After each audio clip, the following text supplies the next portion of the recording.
I think it's almost inevitable that there will be some type of black swan event between now and then. No, one of the things that we've seen recently is that we're seeing a lot more physical delivery off the exchanges. And these exchanges weren't necessarily always meant for, a delivery exchange, essentially. It was mainly just for hedging. Can you share with the viewers kind of how that has changed and what that means for the market going forward? Well, this is conjecture, but let's say a highly educated guess. I look at the COMEX particularly, and the LBMA to a lesser degree as being car dealerships that display all the new cars.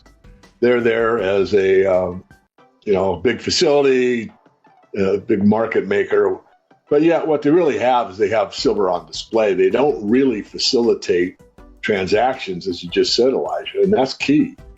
And so when you start going into the LBMA, or you take silver off the SLV or PSLV or whatever, in other words, if you start taking silver primarily from the LBMA and or the COMEX, that's a last resort. That's the place of last resort.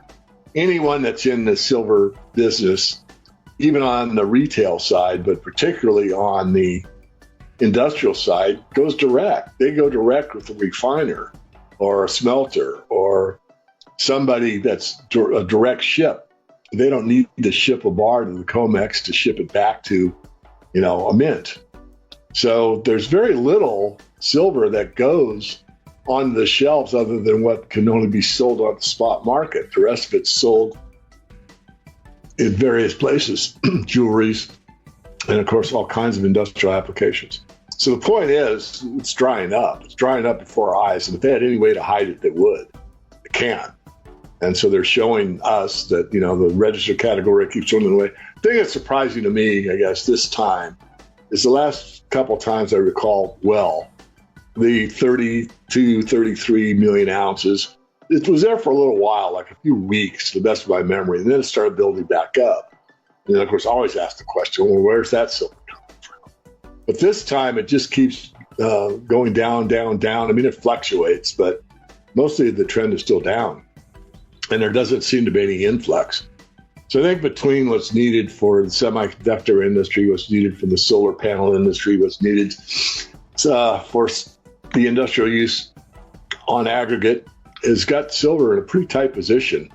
And what we really need is another influx of, committed precious metals people to buy.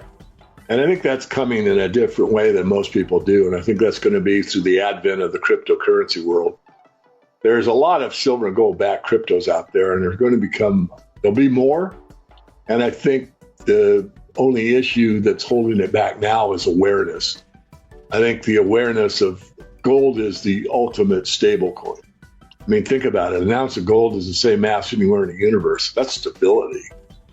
The US dollar, which is what's called the stable coin on most of these platforms, it's a fiat currency that's going downhill over time. So if you want a standard, if you really want a stable something, that's what your stable coin would be. And that's kind of ironic because we talk about coin. And of course, gold is considered, a lot of coinage in gold. So there's a lot ahead of us. And I think a lot of it is not only to be determined, but I think a lot of the powers that be that are kind of smug and arrogant on, where they're going to push the next system, maybe a little ahead of themselves because there is a lot of resistance to what's happening. And looking at towards the end of the year, what is your perspective on where metals will be? Because it seems like, we're seeing, a pause by the Fed, but you're saying that interest rates still have higher to go. Can you kind of share with the viewers where you see them heading? They're high. They're going higher. They're going higher if interest rates go up. They're going higher if interest rates go down. They're going higher if interest rates just pause and stay paused for a long time. The metals are the only way out at the end game. I mean, there's exceptions. I mean, there's certain businesses and there's, foodstuffs and there's other things. But when it comes to on the financial or monetary side, it gets to be one place to run. And that's run out of stocks, run out of bonds, run out of, limited partnerships, run out of ETFs and run into the metal. And that won't happen to the level that it happened in the past as far as awareness. I think there's a lot more awareness in my generation of why people run into metals. They understood fiat collapses, currency collapses. Today, that's not true. But people also have social media, so there's a lot of monkey see, monkey do. And when somebody's influencer says something about why precious metals are key at this point in time, and they never heard that story before, they will likely follow on. So I still think by the end of the year, you'll have stronger prices. I think it's going to be the last quarter of this year. I think it's almost inevitable that there will be some type of black swan event between now and then. Could be, could be grid down in some areas. It could be a computer hack at a money center. It could be another crypto conundrum. There's several things out there. But the main thing is the shift has gone to a pause on the precious metals investors. They're like, I'm happy, I've got enough. I don't need to buy anymore. I'm hedged. I don't need more. And that's the place to be. I mean, I've never advocated 100% in, but I have advocated everybody owns some. And we're far from that point, Elijah. It's very, very far from everybody.